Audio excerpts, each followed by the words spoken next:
establecer los criterios, pero necesariamente van a ser criterios sujetos a un ámbito de interpretación, ¿no?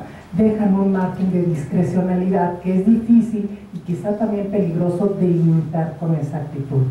Pero ciertamente es un problema.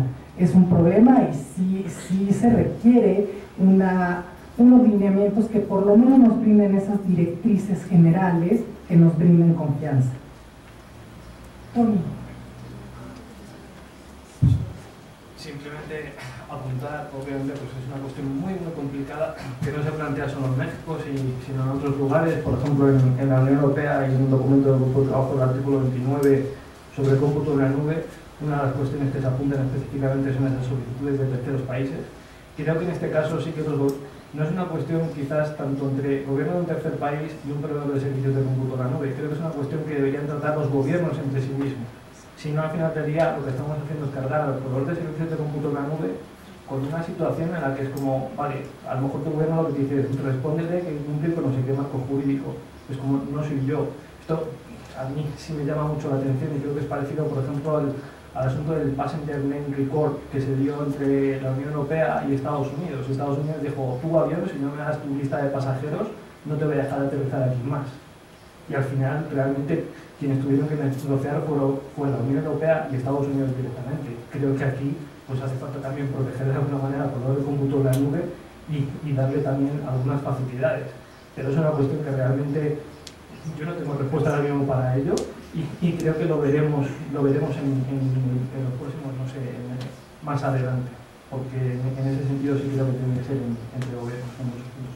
Y obviamente con esos lineamientos y protegiendo datos personales.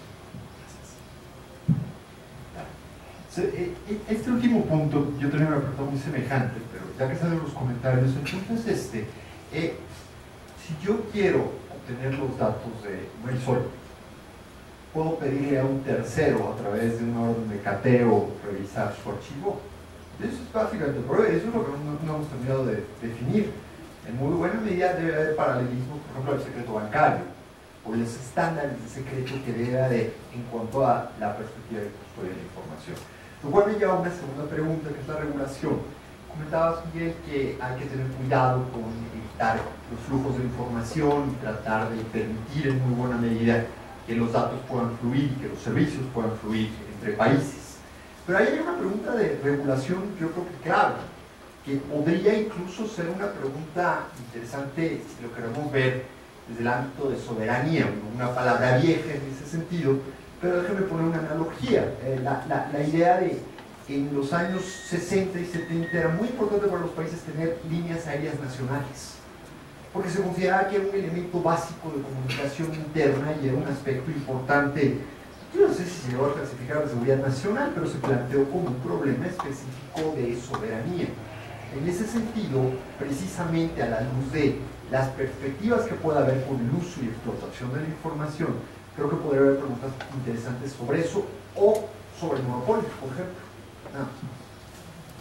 Sí, puede haber preguntas muy interesantes y de hecho una de las cuestiones que plantean estos nuevos paradigmas de privacidad, hablábamos antes del uso específico de los datos, ya no es tanto una cuestión, incluso si lo analizamos específicamente, que podría ser obviamente objeto posterior de más análisis, no debemos tener ya en consideración esa falsa, quizás de alguna, creo que es una cuestión que dejo planteada, ¿no? Esa falsa, que pongamos el acento o la atención específicamente en dónde se guardan los datos o dónde creemos que se están guardando los datos, sino que tenemos que buscar realmente cuáles son las prácticas de negocio del proveedor de cómputo en la nube y a lo mejor tenemos que fijarnos más en esa figura que no es realmente donde los ponemos. Incluso esto pues, llegaría a ser una crítica a la propia Unión Europea, es deja de fijarte realmente en el que el juego del tercer país, fíjate realmente en a quién le estás dando los datos, para qué los está utilizando y dónde los está poniendo. Con lo cual sí, obviamente, pues, tiene que ser objeto de un posterior análisis y si hay muchas cuestiones que se están planteando ahí con ese concepto de soberanía nacional y otros conceptos relacionados que es necesario revisar de alguna manera y pensar muy bien, porque si no realmente podemos estar estableciendo barreras increíbles a posibilidades tecnológicas y posibilidades de negocio para todos, no solo para el país, sino para los propios profesionistas. Tony, respecto al monopolio, ¿cuál fue? Sobre el monopolio para los... Sí, para la prestación de servicios de cómputo en la nube. Básicamente tienes el mercado, digamos, de los proveedores de nube. Pues es un mercado relativamente pequeño en cuanto al número de proveedores. Entonces una pregunta de regulación económica es ¿qué puedo hacer desde un país o la Unión Europea o digamos desde un segmento regulatorio para tratar de regular precisamente la creación de este tipo de monopolios? Mucho en esta misma línea, la pregunta es que es muy común que tengas un hacker, no sé, ruso, hackeando desde Europa un servicio en Timbuktu y mandando los datos a Panamá, ¿no? Y qué regulación aplica. Yo sé que la pregunta per se ya trae un conflicto, pero cuando hablaban justo de autorregulación y cuando hablamos de nube, pues justamente el dato en dónde está, ¿no? ¿Y qué regulación aplican?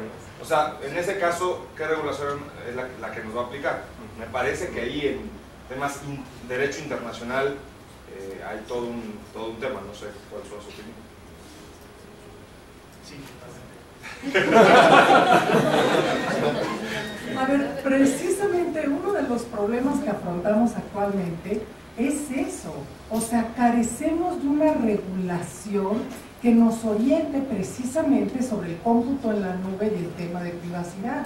O sea, sí tenemos problemas para delimitar de alguna manera quién es el responsable, quién es el encargado y contra quién podemos ir, y que es un problema que también se afronta evidentemente en el comercio electrónico internacional. Son temas compartidos y precisamente ese es el reto, y hay que aprovechar la coyuntura actual para prever de alguna manera cómo vamos a resolver estos retos, ¿no? Y el Estado tiende a proteger la información de sus ciudadanos, ¿no? Y de sus particulares, entonces ahí también entra otro conflicto, porque pues ya se genera ya en otras jurisdicciones en otro conflicto cuando voy a tratar de proteger los datos de la gente a la que fue violada su identidad en este sentido. Entonces, Perdonas para complementar, sí, justo, claro. y entonces entras en el conflicto entre el modelo de privacidad de Estados Unidos, que es al consumidor, o el modelo europeo a la persona, ¿no? ¿Y qué en el contrato, o sea, cuando una empresa contrata, sobre qué jurisdicción está firmando el contrato?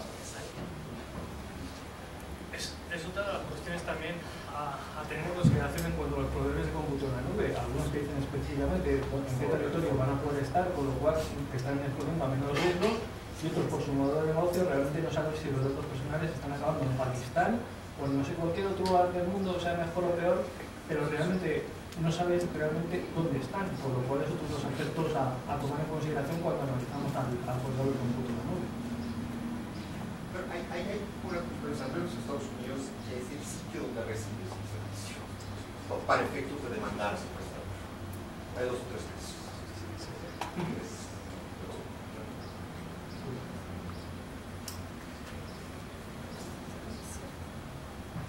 Bueno, pues agradecemos a todos su presencia, y quien no haya pasado por su estudio puede hacerlo ahí adelante. Muchas gracias a todos.